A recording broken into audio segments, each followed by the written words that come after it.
Bonjour,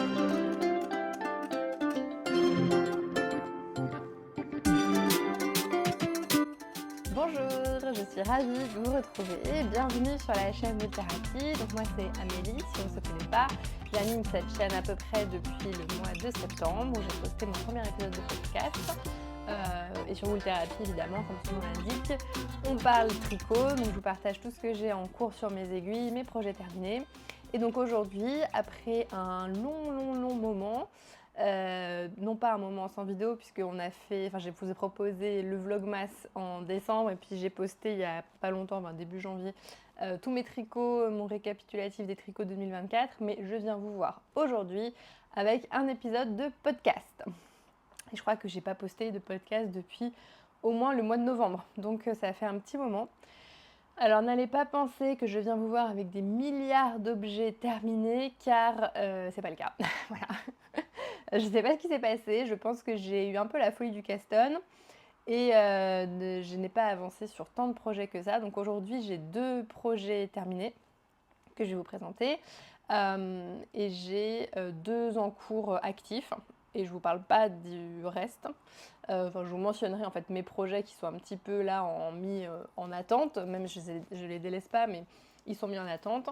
Et puis à la fin, je vous montrerai aussi quelques acquisitions de laine. Parce que oui, j'ai encore acheté de la laine, je sais, c'est pas très raisonnable, mais voilà, que voulez-vous. Donc je vous montre ça à la fin de ce podcast. Donc pour commencer, je porte mon No Frills Sweater. Donc peut-être que vous avez déjà vu mon post sur Instagram, je crois que j'ai mis aussi un post sur YouTube. Donc ça, le No Frills Sweater, c'est un patron de petite knit, donc c'est un patron payant qui est disponible en français et qui est adapté aux débutants.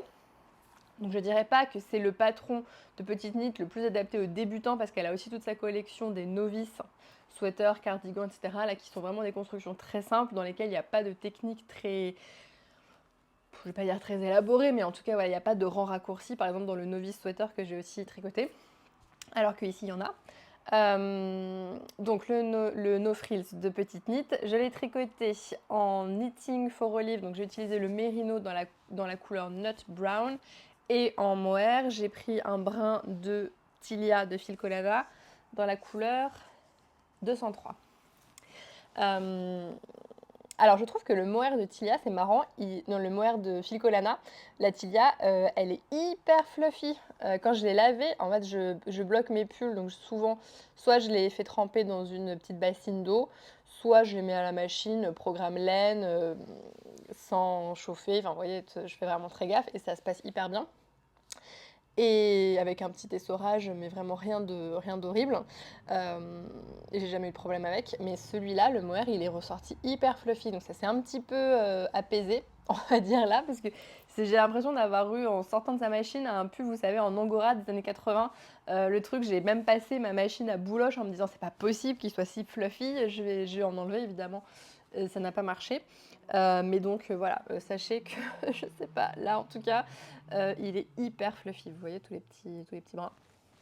Et j'ai mis un petit fil doré, je pense que là vous le verrez, hop, dans toutes les côtes. Donc les côtes au niveau du col, du bas du corps et des manches.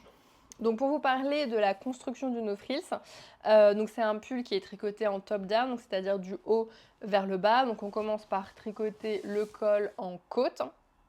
Donc j'explique le patron, puis après je vous dis un petit peu les modifications que j'y ai apportées, ok. Donc on tricote le col en côte. C'est une construction raglan, donc on isole une maille pour faire notre petit raglan tout autour. Donc c'est un raglan vraiment très discret, très fin, très délicat. Il y a des rangs raccourcis dans le dos, donc les rangs raccourcis, pour celles qui ne connaissent pas forcément cette technique, c'est pas affreusement compliqué, hein. Ça demande juste de tourner le tricot là où le patron l'indique, de faire une maille double, donc c'est ça qui est un petit peu technique, même si c'est pas d'une difficulté incroyable. Et je pense que sur le site de Petite Knit, elle met à chaque fois des vidéos, des étapes importantes, donc ça doit être bien documenté sur son site, sur la page du patron, pour vous lancer si jamais vous avez envie de vous faire un premier pull, ou en tout cas c'est peut-être pas votre premier pull, mais vous lancer dans un patron un petit peu plus élaboré. Franchement, le No Frills est vraiment adapté à ça. Je vous dis, moi je me souviens la première fois que j'ai tricoté des rangs raccourcis, ça devait être un pull de Petite Knit, je ne saurais pas dire lequel, mais je me souviens que ça me paraissait une étape très très difficile. Bon, après il faut se lancer, il faut essayer, peut-être que vous n'allez pas choper le truc la première fois, mais retenter, détricoter. Voilà, c'est pas non plus très difficile et les rangs raccourcis sont placés vraiment que dans le dos parce qu'il y a certaines constructions, on met des rangs raccourcis un peu partout, donc là vous en avez juste quelques rangs dans le dos. Ça permet en fait de surélever l'arrière pour que en fait, le pull se place mieux. Ça donne un meilleur fit au pull et à l'encolure pour que ça se place mieux sur les épaules. Voilà, donc je vous ai dit un petit raglan, donc on a des augmentations classiques de part et d'autre de la maille raglan. Ensuite, on met les manches en attente sur un câble et puis on tricote le corps en rond jusqu'aux côtes du bas du corps. Et dans le patron, elle indique donc de finir par un rabat classique, donc tricoter la maille en droit, la maille envers, passer la maille en droit sur la maille envers, etc. Ensuite, on reprend des mailles sous les manches pour tricoter les manches en rond. Et il y a toute une série de diminutions. Donc les manches, je trouve, elles sont assez effitées du coup, parce que vous allez voir mes... Je sais pas si c'est tellement fluffy. Vous allez voir là mes petites diminutions dans les manches. Donc vraiment jusqu'au bout, à un intervalle assez régulier, on a des diminutions. Et on termine pareil par les côtes et aussi un rabat du coup comme indiqué, donc dans le sens des mailles. Donc ça, c'est ce qui est proposé au patron. Après, moi, je trouve que ce patron, justement, il est sympa parce qu'il est très basique. Et donc, quand on a un petit peu d'expérience de tricot, on peut venir ajouter des choses qui nous plaisent personnellement. Donc moi, c'est ce que j'ai fait ici. Donc par exemple, je me suis amusée à faire des côtes demi-torse.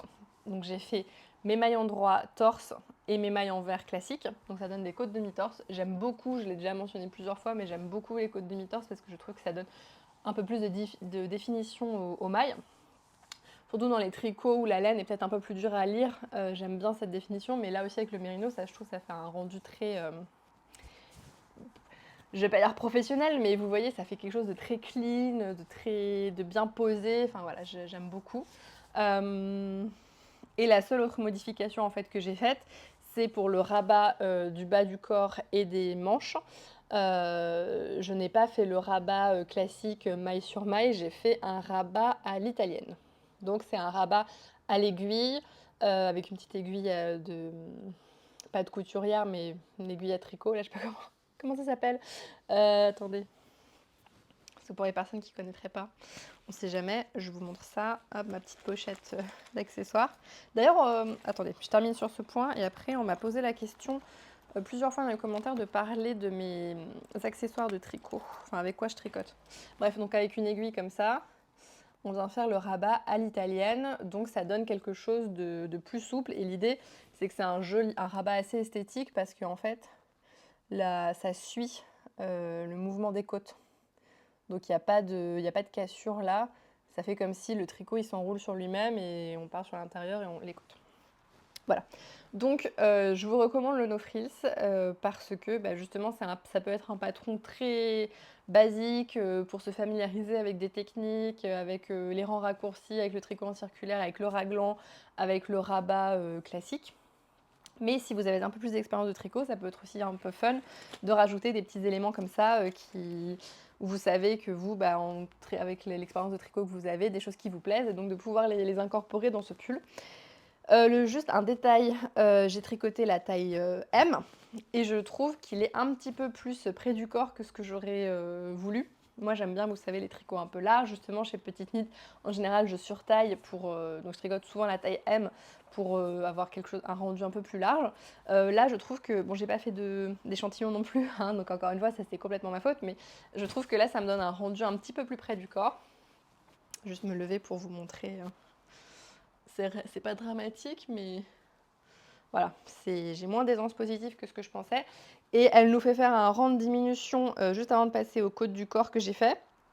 Mais à la réflexion, je pense que la prochaine fois, si je me retricotais un no frills, je le ferai pas. Parce que je n'aime pas trop cette sensation d'être resserré, d'être resserré dans le bas du corps. C'est quelque chose que je pense omettre à chaque fois dans tous les patrons qui passeront sous mes aiguilles. Voilà. Donc si ça vous intéresse, je prévois de filmer cette semaine, donc là dans les jours à venir, un comparatif entre le No Frills, donc ce pull-là de petite knit, et le Monday Sweater, je vous mets une petite photo, que j'ai aussi tricoté, pour vous faire vraiment un comparatif voilà, détaillé, complet, rentrer dans les détails entre ces deux patrons, parce qu'on se pose souvent la question, c'est vrai, quand on va sur le site de Petite Knit, ils semblent tellement similaires. Quelles sont les différences? Donc je vous dirai tout ça dans cette vidéo. Donc restez sur cette chaîne Wool Therapy si jamais ça vous intéresse. Voilà. Donc je vous fais juste un petit aparté sur mes accessoires, enfin sur mes aiguilles de tricot. En fait, vous allez voir, ça va pas être très long parce que j'ai pas du tout de variété. Donc je stocke tout dans une pochette petite knit. Donc il y a un range. Moi j'aime bien avoir tout au même endroit. Donc je mets ça dans mon sac par exemple quand je pars en vacances et je sais que j'ai tout dedans. Donc ça se présente comme ça. J'ai toutes mes aiguilles. Donc je travaille que sur du circulaire et des interchangeables. Donc je peux ranger en fait toutes mes aiguilles dedans. Ici vous voyez tous mes petits câbles. J'ai aussi les petits pochons que je me fournis chez Petite Knit, mais les Scooby-Doo pour mettre les mailles en attente. Ça c'est très utile pour mettre les mailles en attente sur les manches par exemple. J'ai mon petit crochet quand j'ai des mailles qui sautent par exemple pour aller récupérer. Ça arrive parfois. J'ai quelques aiguilles, alors des mini circulaires que je peux utiliser. Je m'étais dit par exemple pour les manches ou pour ma chaussette, là, mes Sunday Socks. Mais en fait, j'aime pas trop parce qu'avec ma façon de tricoter à moi, c'est pas très confortable pour moi les mini circulaires. Donc j'en ai quelques-unes, mais c'est pas ce que j'utilise le plus. Et donc au niveau des aiguilles, vous les aurez peut-être reconnues. Mais je n'utilise que des Knit Pro, donc ce sont celles-ci. Je ne saurais pas vous dire, je crois que elles sont peut-être en bambou. Enfin, elles ont toute cette couleur-là, multicolore, en bois multicolore. Sur les câbles, alors les câbles classiques, donc ce sont ceux-ci. Parce que je me fournis donc à la mercerie locale dans ma ville, hein, donc qui est l'atelier de la création, à Boulogne-Billancourt. Et donc, ils ont que cette marque-là, je crois, d'aiguilles. Et juste récemment, j'ai trouvé chez eux ces câbles-là, donc qui sont tout bleus. Et en fait, l'intérêt, c'est que donc normalement les circulaires, hein, on vient visser ici. Il y a un petit trou là pour passer un genre de petite aiguille pour bien serrer, là, pour pas que ça se dévisse en cours de tricot. Ça, c'est horrible, n'est-ce pas, de l'aiguille qui se dévisse et de perdre les mailles sans y faire gaffe. Donc ça, c'est un câble fixe, donc c'est-à-dire que là, c'est bien attaché, ça ne tourne pas. Alors que celui-ci, c'est formidable, j'ai découvert ça, ça tourne, la partie du haut, elle tourne. Donc ça veut dire qu'il n'y a pas de problème de câbles qui peuvent s'entortiller parce que parfois, les câbles prennent des... Alors surtout les plus longs, je trouve, prennent des... Que je peux vous montrer avec un que j'aurai là. Ah, ça va tout me faire sortir. Mais je trouve que parfois les câbles peuvent prendre des... Vous voyez, ils prennent des plis un peu bizarres. Et donc parfois quand on tricote, c'est assez désagréable de sentir cette résistance au niveau du câble. Donc sur ceux qui pivotent, c'est beaucoup plus agréable. J'en ai pas énormément. Je crois que j'en ai acheté que 2 et j'ai dû prendre une taille pour faire les manches et puis une taille un tout petit peu plus grande, mais j'en ai pas des super grands comme celui-là par exemple. Donc ça, il faudra que je m'en rachète. Donc c'est toujours la marque Knit Pro pour les câbles aussi. Moi je prends tout Knit Pro comme ça. J'ai jamais forcé. Alors parfois j'ai des petits soucis où vous voyez ça accroche là dans cette partie. Tous les câbles sont pas hyper bien faits dans le sens où là ça peut un peu accrocher. Mais bon, je n'ai pas non plus énormément de problèmes avec ça. Donc je veux dire que globalement je suis contente des Knit Pro. Donc voilà, c'est la seule marque que j'ai pu tester en aiguille. Voilà pour le petit point sur moi, sur mes outils de tricot. Ok. Alors maintenant je vous présente mon deuxième objet terminé pour cette fois-ci. Et ça a été un cast-on complètement impulsif, donc le voilà.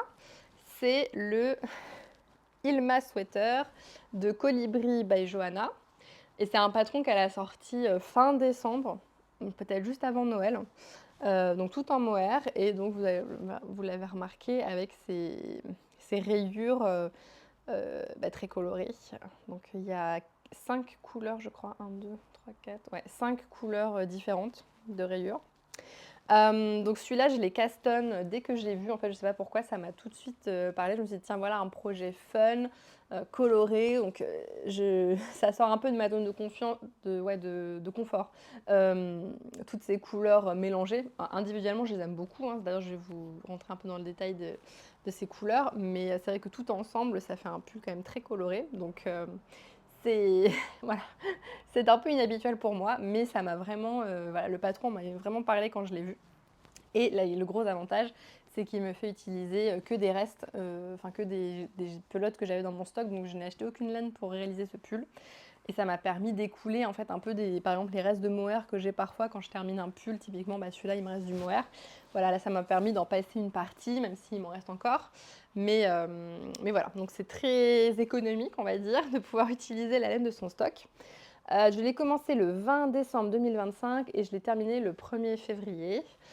J'ai eu beaucoup de motivation au début pour le tricoter, j'ai trouvé ça hyper addictif avec les rayures et puis en fait arrivé aux manches, je sais pas, ça m'a un peu, j'ai un peu perdu l'envie, donc c'est pour ça que ça a mis un petit peu plus de temps, mais je pense que honnêtement en étant bien concentrée dessus, quasi en monoprojet, ça se tricote assez vite, c'est des aiguilles 6 mm, ouais sur du 6 mm et c'est 3 brins de mohair tenus ensemble.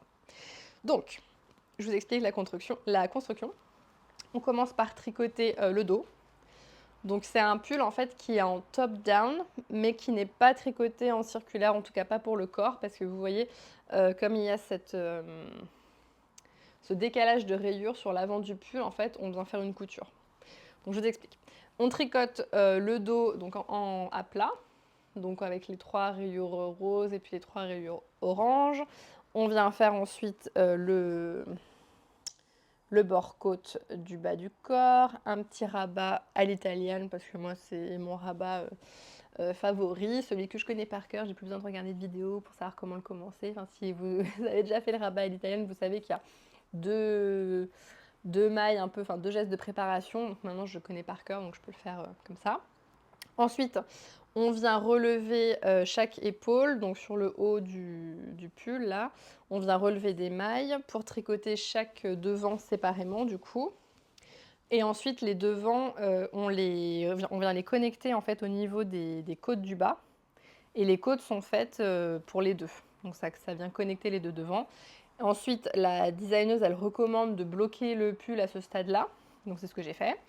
Pour pouvoir ensuite venir faire les coutures. Donc j'imagine pour que les mailles se détendent bien, que ça puisse bien se placer. Si vous êtes un peu tatillonne, vous allez voir que mes coutures sont pas magnifiques parce que c'est pas la partie que je préfère dans le tricot. D'ailleurs, depuis que j'ai découvert en fait, le tricot en circulaire, je fais plus de pulls en kit comme ça où il faut tricoter les différentes parties et puis tout assembler parce que c'est j'aime pas. Mais bon là, c'est je pense le fait d'avoir ces rayures de différentes couleurs qui imposait d'avoir ces rayures, ces coutures là. Donc on vient coudre sous les bras et puis donc le devant à partir des côtes, hein, puisque là, comme je vous ai expliqué, on était réunis en un seul morceau, mais il y a quand même tout ça qu'il fallait connecter jusqu'en haut du col de l'encolure. Pardon, mais du coup c'est en mohair, donc j'ai plein de petits poils partout. Et puis ensuite on vient relever des manches, non, pas du tout. Excusez-moi, hein, c'est la fatigue, on est lundi matin, mais tout va bien. On vient relever des mailles en fait tout au long de l'emmanchure et tricoter du coup la manche. Donc on fait 5 rayures dans la couleur contrastante, un petit rang de diminution et des côtes. Alors voilà, je n'ai pas rentré mes fils parce que je vais vous montrer le carnage, enfin la perspective qui me réjouit moyennement, c'est que comme c'est des rayures, il faut couper les fils à chaque changement de rayure, donc j'ai 3 millions de fils à rentrer. Donc voilà, vous sentez que j'ai bien procrastiné là. Il est tout bloqué, tout fini, tout ça, mais par contre, non, les fils des manches, c'est pas rentré encore. Donc voilà. Et par contre, intéressant, si vous avez déjà tricoté des pulls à rayures, vous connaissez sûrement, mais vous savez que parfois, quand on tricote les rayures, il y a une espèce d'échelle qui vient se créer, parce que comme on tricote en tube, au niveau du changement en fait, de couleur, il peut y avoir un petit décalage qui apparaît. Et donc là, la petite technique à faire, à appliquer, qui est franchement hyper fastoche, c'est qu'on fait... donc on termine le rang, par exemple dans la couleur blanche, là, on tricote un rang dans la nouvelle couleur qu'on introduit et ensuite au rang d'après, on vient tricoter la première maille, on met la patte droite de la maille du dessous avec la maille de la couleur du rose là, et on les tricote ensemble. Et ça évite en fait de faire cette grosse démarcation entre les rayures, même si bon. Là, j'ai pas rentré mes fils, donc j'ai pas tout serré, ça se voit encore un petit peu. Je pense qu'honnêtement, ça fait quand même un rendu hyper clean. Une fois que tout est bien rentré, tout est... Voilà, ça fait des jolies rayures. Que vous dire d'autre sur ce pull? Bah voilà, et non, la seule modification que j'ai faite, c'est que j'ai fait un I-cord pour l'encolure au lieu des côtes qui étaient préconisées. Je sais pas pourquoi, je me suis dit que l'i-cord, je préférais. Donc voilà, donc ça fait un pull qui a un rendu assez large pour le coup. Des couleurs fun, un petit truc peps. Donc pour les couleurs, donc le blanc, c'est du mohair de chez Drop, donc la Kit Silk de chez Drop. J'en avais une quantité astronomique, il m'en reste encore. D'ailleurs, ça n'a pas tout, j'ai pas pu tout passer là-dedans. Donc ça, c'est un bon basique à avoir, mais donc voilà, j'ai utilisé le Kit Silk de Drops en blanc pour ça. Ce petit rose là, c'était un reste, donc on retrouve cette couleur là, elle est répétée sur une manche. Voilà. Donc ça, c'était un reste que j'avais d'une Cumulus Blouse que j'ai tricoté il y a 4 ans et demi. Et ça, c'est la Super Kid Mohair et Soie de Rico Design dans la couleur 014. Ensuite, vous aurez peut-être reconnu le orange foncé, donc le burnt orange de Knitting for Olive, le Soft Silk Mohair ici. Ah ouais, après, c'est que du Knitting for Olive, les mohairs que j'ai utilisés ici. C'est le coloris Rust. Attendez, oui, Rust de chez Knitting for Olive, donc dans lequel j'ai tricoté un novice sweater dans cette couleur-là. Ça, c'est la même, je vais déjà montrer. Ça, c'est la couleur... Et oui, évidemment, il m'en manque une. Oui, ça, c'est la couleur Forest Berry, toujours de chez Knitting for Olive. Et là, le rose un peu vif, c'est la couleur Pomegranate. Voilà, Pomegranate Seed ou Pomegranate. Enfin. Donc voilà pour ce petit pull dans ses harmonies un peu rose, marron, orangé, que je n'ai pas encore porté parce que je l'ai vraiment fini là juste ce week-end. Et il faut que je rentre tous les fils avant de pouvoir le faire. J'ai un câble qui s'est enfui. Donc voilà pour les objets terminés. Maintenant je vous montre donc mes encours. Donc les encours que je ne vais pas vous montrer parce qu'ils n'ont pas du tout avancé d'un iota depuis la dernière fois, donc depuis le mois de novembre. C'est le Peggy Sweater, mais je sens que plus le temps passe, plus je culpabilise de le délaisser et plus du coup bizarrement ça me remotive à le tricoter. Donc je pense que là je vous parle de mes encours, j'avance dessus et je vais le reprendre parce que ça sert à rien de le faire traîner 3 ans. Donc je vais essayer de le finir avant le printemps, ça serait bien. Voilà, donc le Peggy Sweater et mes moufles Alma Mittens, du coup qui n'ont pas non plus avancé. Je voulais vraiment me les faire pour là le mois de février parce qu'on repart au ski, mais je suis pas sûre en fait je suis pas sûre d'y arriver, donc on verra. Voilà, ça c'est les 2 projets un petit peu en suspens. En tout cas, mes 2 projets actifs en ce moment. Un que vous connaissez par cœur, vous en aurez sûrement marre de me voir en parler, mais c'est mes Sunday Socks. Vous n'allez pas avoir de différence flagrante, mais j'ai repris enfin ce projet-là. J'ai enlevé les mini circulaires parce que je vous avais expliqué que j'avais commencé sur donc toute la partie de la jambe, de la cheville, sur des mini circulaires. Mais en fait, ça me bloque un peu parce que je trouve ça pas confortable pour moi, pour ma façon de tricoter. Donc j'ai remis sur un câble pour faire du Magic Loop. Et j'en suis au rang 50 sur environ 70 rangs à faire en côte de 2. Donc je touche au but. Je dirais que c'est la partie un peu la plus longue et où je me démotive le plus. Mais une fois que j'ai attaqué le talon et tout, franchement, c'est la fin de la chaussette est rapide. Donc ça, voilà. Je dis pas que je vais le finir dans 2 jours parce qu'on va être réaliste, ce ne sera pas le cas. Mais voilà, d'ici au prochain podcast, si je ne vais pas non plus mettre 3 mois à filmer le prochain podcast, donc peut-être le mois prochain, j'espère vraiment avoir fini ces chaussettes et être enfin tranquille, quoi, retrouver un peu de légèreté d'esprit parce que plus mes encours s'accumulent, plus ça me pèse. J'ai un truc à l'arrière de ma tête qui me dit mais ça va pas du tout, t'as trop de choses et en même temps j'ai cet autre moi, une Amélie qui me murmure à l'oreille, mais vas-y, commence d'autres projets. Donc voilà, il faut que j'en termine pour en commencer parce que j'essaye d'être un adulte responsable. Donc, Caston très actif, que vous n'avez pas encore vu parce que c'est un projet que j'ai commencé du coup là début janvier. Ouais, début janvier. Donc Vanessa de Tricot Meringue, elle a posté un appel au test pour un de ses nouveaux designs, donc le Bliss Sweater. Je vous mettrai par exemple une photo de son modèle. Et donc j'ai répondu parce que j'avais du mohair disponible. Alors pour vous expliquer ma cata de mohair. Pourquoi j'avais ce mohair disponible? C'est le mohair de chez Wouliet, donc le... Attendez. Je cherche mon étiquette. Hop là. Le mohair de chez Wouliet, coloris Mamie Blue. Donc 64% de kid mohair, 36% de soie, qui est un magnifique, franchement, là je pense que la caméra lui rend pas justice, mais un magnifique bleu marine, mais qui tend un peu sur le violet, il y a des petits speckles de noir, enfin c'est une couleur très très jolie. Et à la base, je ne sais pas si vous vous souvenez, je cherchais un mohair à associer avec mes pelotes de la bien-aimée en coloris Winterfell, où je vous ai dit depuis des mois, ça fait des mois que je vous dis non, la caméra ne rend pas justice à ses pelotes, à ses écheveaux, c'est bleu marine, donc je cherche un mohair bleu marine qui irait avec. Et en fait, j'ai mis les deux pelotes côte à côte et ce n'était pas bleu marine, le Winterfell n'est pas bleu marine. Bon, je vais vous le chercher pour vous montrer. Donc voilà mon écheveau, la bien-aimée coloris Winterfell que j'ai mis en pelote. Et bon, alors là, évidemment, bah voilà, ça ressort super vert, c'est ce que je vous disais à chaque fois. Et en vous disant, mais non, dans la réalité, c'est bleu marine, je suis convaincue. Et puis, bah non, hein, faut se rendre à l'évidence que clairement, c'était pas purement bleu marine.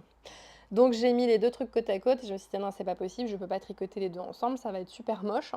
Celui-là est bleu, mais quand même avec des sous-tons verts, donc vous voyez clairement, ça va pas du tout. Donc je me suis retrouvée avec du mohair en trop. Du mohair disponible, et donc pour celui-là, bah, il faut que j'achète en fait le... Je pense que la seule solution, c'est d'acheter du mohair, la bien-aimée coloris Winterfell, pour être sûr que la couleur match voilà, avec ce que j'ai. En plus, je voulais trop Caston ce... Oula. Hop là. Je voulais trop Caston donc mes écheveaux de la bien-aimée, parce que je vais faire le pull Brandon avec, et du coup, je voulais que ce soit un peu genre mon Caston de début d'année et tout. Et bon, bah ça attendra, parce qu'il faut que j'achète le mohair qui est un petit peu onéreux. Voilà. Donc, du coup, avec les écheveaux de mohair de chez Wouliet, j'ai donc répondu au test de Tricot Meringue. J'ai été sélectionnée pour tester pour elle. Je suis trop contente. Donc, j'avais déjà fait un pull pour Vanessa. Enfin, déjà un test pour Vanessa en septembre. Et donc là, je fais mon deuxième test pour elle. Pour tricoter, donc le Bliss Sweater. Donc, c'est un pull qui est tricoté avec 2 brins de mohair. Bon, je trouve que c'est un petit peu... ça me fait penser un peu à la Cumulus Blues, même si c'est pas du tout la même construction, mais c'est un peu du coup en mohair, 2 fils de mohair tenus ensemble, un petit col en V, mais c'est pas une construction raglan, là c'est une construction drop shoulder. Je tricote ça, ah bah non j'ai changé mes aiguilles en 3,5 pour les côtes, mais ça doit être du 4 ou du 4,5 pour le corps. Ouais. Et donc pour la construction, on vient tricoter un rectangle du coup pour le dos. Ensuite on relève. Et alors là, attention, je ne sais pas si vous verrez quelque chose, mais je suis trop fière de mon relevage. C'est-à-dire que je ne me suis pas gourée. C'est rare, hein, franchement. Et des fois, c'est l'étape qui me saoule et je fais un peu ça, je fais ça un peu à la va-vite. Mais là, j'ai vraiment relevé maille dans maille, donc ça se suit. Et ça, c'est beau. On est content de ce genre de détails. On relève des mailles pour chaque épaule. Là, on a une série de rangs raccourcis pour façonner en fait l'épaule. Et puis une série de diminutions, d'augmentation pour façonner aussi l'encolure. On vient joindre en rond sous les emmanchures et tricoter en rond le corps. Et donc là, je suis enfin dans l'étape des côtes. Alors normalement, il y a un petit rang de diminution avant les côtes. Je ne l'ai pas fait. Donc Vanessa, si tu regardes, je n'ai pas fait cette étape-là parce que... bah, c'est pas mon rendu préféré d'avoir quelque chose de resserré en bas. Ça change pas grand chose, je pense, au design, mais moi je préfère en fait un tombé droit plutôt que quelque chose de resserré, donc je l'ai pas fait. Et donc là je suis juste sur les côtes, donc il y a plusieurs centimètres de côtes, donc j'ai presque fini mes côtes, encore quelques rangs, et je pourrais faire mon rabat bref. Je crois je sais plus quel rabat elle préconise, mais voilà, un rabat souple en tout cas. Ensuite, il faudra relever les mailles pour l'encolure avec un petit rabat classique. Donc ça, j'aime bien ce petit détail. Ça rajoute pas forcément ça rajoute pas, vous voyez, de côte ou d'i-cord, mais ça fait un rendu clean, enfin vraiment bien, bien pensé. Et ensuite, relever des mailles pour faire les 2 manches. Donc je ne suis pas encore à cette étape-là. Mais voilà, donc mon bliss sweater qui avance bien et le test est jusqu'à fin février, donc je pense que voilà, jusqu'à fin février pour tricoter 2 manches, ça devrait le faire. Voilà. Et je ne l'ai pas précisé, mais je tricote une taille S. J'ai pas encore pu, si j'ai essayé un moment quand j'étais à peu près là pour vérifier la longueur, parce que je veux pas non plus quelque chose de trop cropped. Mais voilà, et ce mohair est d'une douceur incroyable. Donc je suis très contente d'avoir eu l'opportunité de tester à nouveau pour Vanessa et de pouvoir utiliser du coup mon mohair pour pas qu'il me reste un peu sous les bras et que je déprime d'avoir dépensé je sais pas combien d'euros. Bon, enfin ça m'aurait toujours servi, hein, un mohair bleu marine, vous me direz, c'est pas la couleur la plus impossible à tricoter. Mais donc voilà, je suis super contente d'avoir ce projet-là sur mes aiguilles. Donc lui est à un stade très très très actif. Je vous montre un petit peu mes prochains projets que je vais caston. Du coup, ça c'est parce que la semaine dernière, j'ai rencontré Alice, donc qui m'a contactée sur Instagram. On est allé prendre un petit café dans Paris, qui est aussi une tricoteuse. Donc c'était super chouette de se rencontrer et on s'est dit qu'on allait tricoter, on voulait toutes les deux se tricoter une écharpe capuche. Vous avez vu sûrement que là, il y en a plein de patrons qui sont sortis, donc notamment la Sophie Hood de chez Petite Knit. Et donc elle avait le projet de se tricoter ce patron-là. Et moi, je me suis dit, je voulais me tricoter la My José Hood, je crois de Nordic Knitter, il me semble, si je ne me trompe pas de designeuse. Je vérifierai, je vous le mettrai là sur l'écran. Et en fait, je me suis rendu compte que j'avais déjà la laine pour, puisque à un moment, je voulais me tricoter le Gujo Collard de Egionit, et puis finalement, je me dis que cette pièce-là va pas être hyper pratique, parce que moi, quand il fait froid, que je suis à vélo, en plein hiver, sous la pluie, enfin, vous voyez, il me faut quelque chose qui me tienne chaud au cou, et donc le Gujo Collard, c'est très joli, mais ça tombe un peu. C'est un peu trop ouvert. Donc, je vais utiliser ma laine Carpe Diem de chez Lang Yarn. C'est en plus la laine recommandée pour le José Hood. Donc là, c'est quoi? C'est 70% de mérino extra fine, donc de laine vierge, et 30% d'alpaca. Et la couleur, c'est 714.0026. Donc un petit beige, blanc cassé, beige clair. Donc c'est exactement la laine recommandée par la designeuse pour le My José Hood. Et donc avec Alice, on va se faire un petit cal entre nous, donc un petit knit long pour se tricoter chacune un José Hood.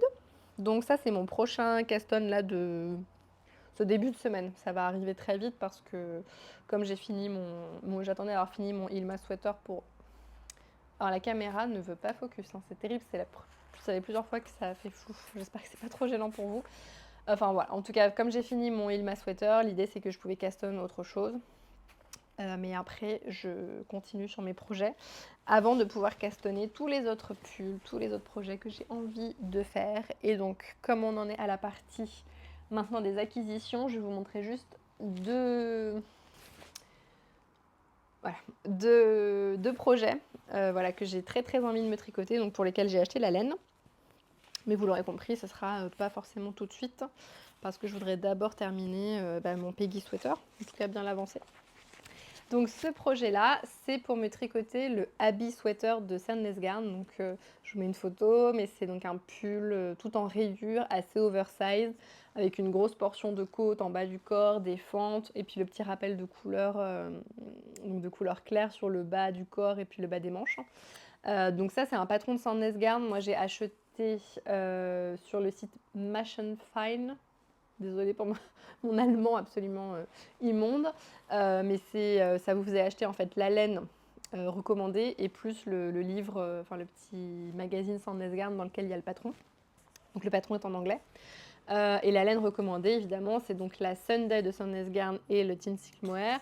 Donc pour la partie claire, j'ai pris la Sunday dans la couleur 23-21 que je vais associer au mohair 23-21 festoche. Donc un beige. Je crois qu'il me semble que c'est la couleur pour le mérino. Il me semble que c'est le marzipan que j'ai pris. Je crois. Et pour le contraste foncé, la couleur du Sunday, c'est 65-81 et du mohair 10-99. Donc ça fait une marinière finalement gris foncé et beige. Je trouve ça sympa. En fait, je crois que c'est la couleur du modèle. Donc je me suis pas cassé la tête. Sauf ça, je crois que c'est pas marzipan la couleur qu'ils utilisent pour le contrastant. Clair, je me rappelle plus. Mais bon, ça reste assez similaire quand même au modèle. Mais je trouve ça hyper chic, hyper joli. J'aime beaucoup le rendu très oversized, donc je pense que je vais tricoter la taille 1 qui est déjà une bonne aisance positive. Et puis je me dis que c'est des rayures, donc ça va aussi aller assez vite, j'espère. Non, je pense en général les rayures c'est quand même assez addictif. Et deuxième projet, parce que des rayures, on en veut encore, n'est-ce pas? Donc là, je pense que je suis dans une petite phase rayures. J'ai acheté... Tadam! Alors en fait, j'ai vu chez Despetits un pull qui, bon, n'a rien à voir dans la matière ni la forme, mais c'est un pull col en V, je pense en mohair, ou en tout cas un mélange mérino-mohair, rayé rose et rouge.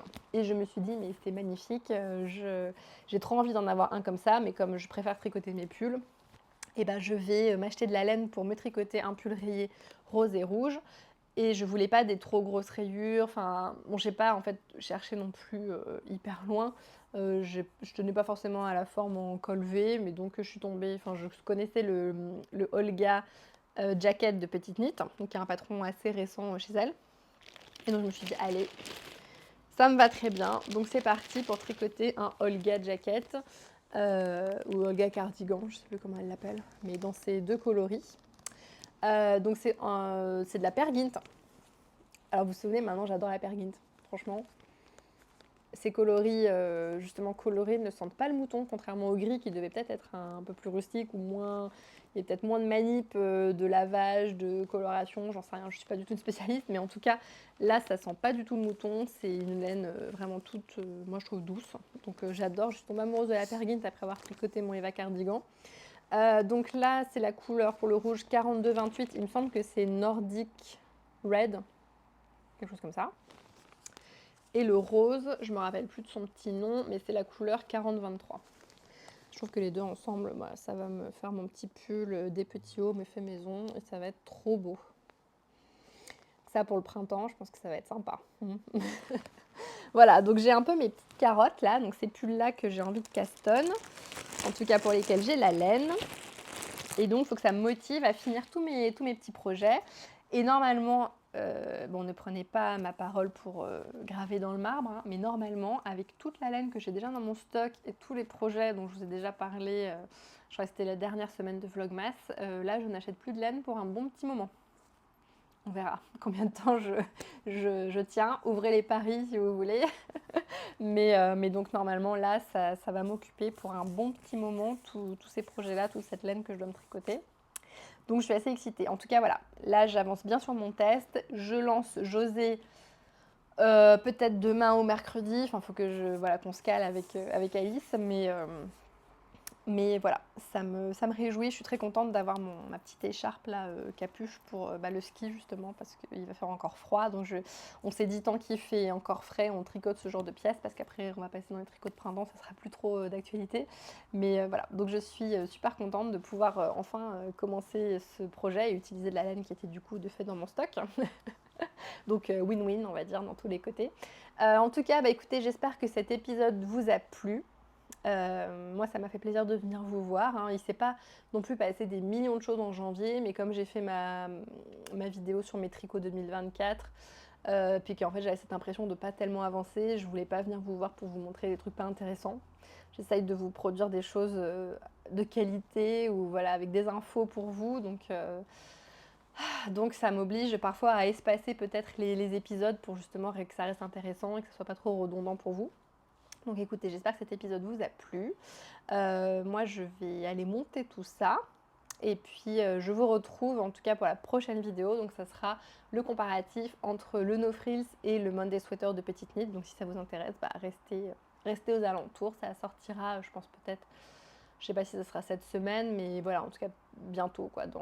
Sous 15 jours, vous aurez cette vidéo disponible. Voilà, bah écoutez, ouais, dites-moi sur quoi vous tricotez en ce moment. C'est toujours intéressant, ça m'inspire toujours. Voilà, si vous avez un projet là qui vous emporte plus qu'un autre. Écoutez, je vous souhaite en tout cas un bon tricot. Prenez soin de vous et je vous dis à très vite. Ciao!